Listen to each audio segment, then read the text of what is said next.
Kristiines asuval Mõttuse 25A hoonel puuduvad ehitamiseks projekteerimistingimused ja luba. Ometi on maja peaaegu valmis. Omanikule on tehtud rida ettekirjutusi, aga sellest pole hoolitud. Seadused ja planeerimisreeglid kehtivad võrdselt kõigile, nii et sellist isetegevust kindlasti Kristiine linnaosas ja mujal Tallinnas lubada ei saa.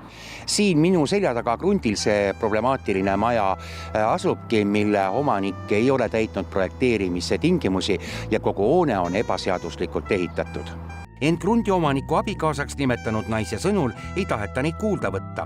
Oma nime ta öelda ei soovinud. See konflikt on juba mitte 1 aasta. Kogu aeg tahtsime siia midagi ehitada ja palusime. Meil on nii palju neid punaseid paberid, mida me saatsime. Ühtegi vastust ei ole.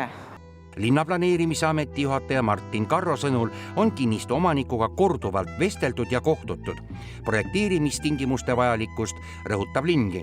Me oleme enda poolt teinud päris palju tööd selleks, et neile selgitada, kuidas käib ehitamine, mis selleks vaja on, et on vaja planeeringuid ja ehituslube, aga kahjuks ei ole nad sellist seni aru saanud. Naisterahvas väidab, et kirju on saadetud igale poole, aga keegi ei taha nendega suhelda.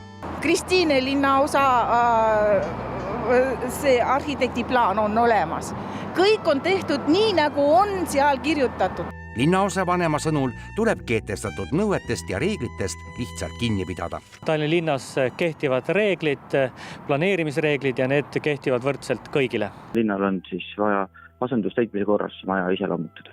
Töödega seotud kulud tuleb kinnistu omanikul ise kanda.